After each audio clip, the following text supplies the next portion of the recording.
Welcome back, everyone. This is Dave from Corman Productions, here to talk about Star Trek Picard, Season 3, Episode 2, Disengage.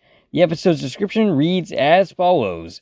Aided by 7 of 9 and the crew of the U.S. Titan, Picard makes a shocking discovery that will alter his life forever on collision course with the most cunning enemy he's ever encountered.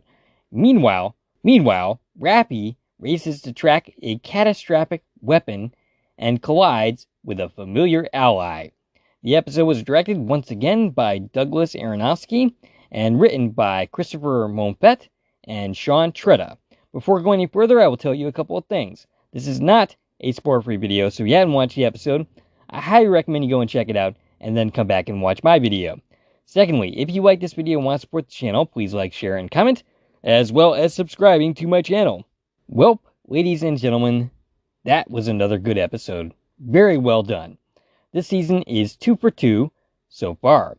Of course, last season started off really well as well, before going off the rails, starting with the 3rd episode of that season.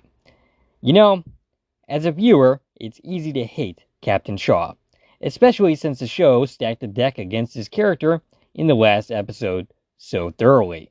But if you actually look at things from his perspective, yes, he's still a dick, but his actions make sense. Put Picard in those same situations, and he might make the same actions.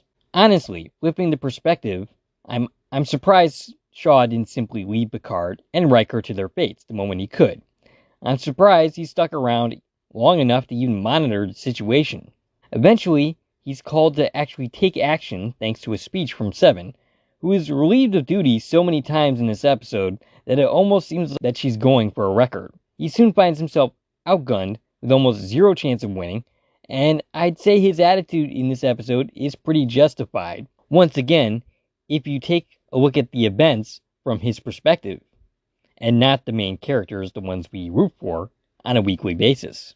And so we get the reveal that Jack Crusher actually is Picard's son. Exactly as I hoped would happen, even if we are once again repeating beats from Star Trek 2, but last week was repeating beats from the 3rd movie. So whatever. Honestly, watching this series, Picard having a son that he didn't know about actually makes sense thematically, even if it is a bit soap opera-ish. Last season, in the premiere, they had Picard mention in a speech that he is the last Picard. Now, at least, by blood, that is no longer the case. I'm glad they didn't spend a bunch of episodes before making this reveal, and they didn't have Picard play stupid. He suspected it from the get-go, even if he didn't say so. You can see it in Patrick Stewart's performance throughout, and I loved, for the record, the turbolift scene with Picard and Riker, where he's questioning, "Do you see what I see here?" He's basically saying that Picard can't let the enemy have Jack because he's Picard's son, without saying as much. The final reveal was nicely done as well, with Beverly and Picard on the bridge staring at each other. No words are exchanged. They look at each other, and this unspoken communication is enough to confirm what Picard already knew. It's enough for him to countermand Shaw's orders and to save his son, taking over the Titan on Admiral's orders, which, they made a point in the last episode to say that Picard was retired.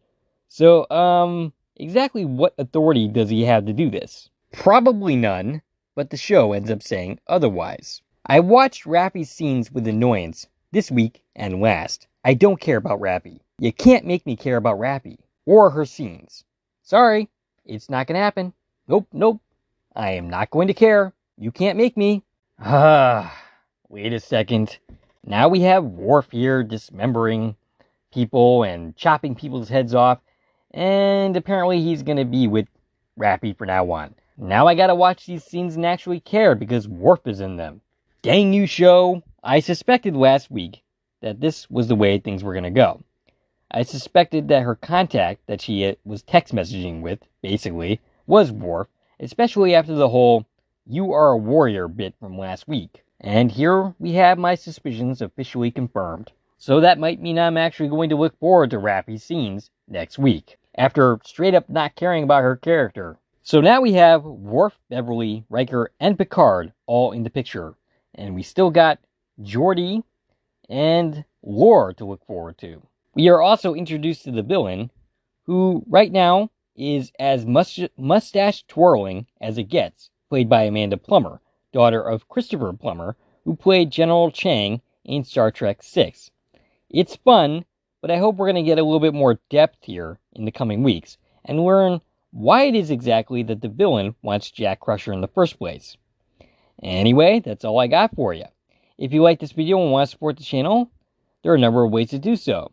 You can follow me on Twitter at Core Productions. You can join my Corman Productions Facebook page. You can buy something from the Corman Productions store on Zazzle.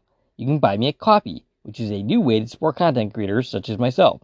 And of course, you can like, share, and comment on this video, as well as subscribing to my channel.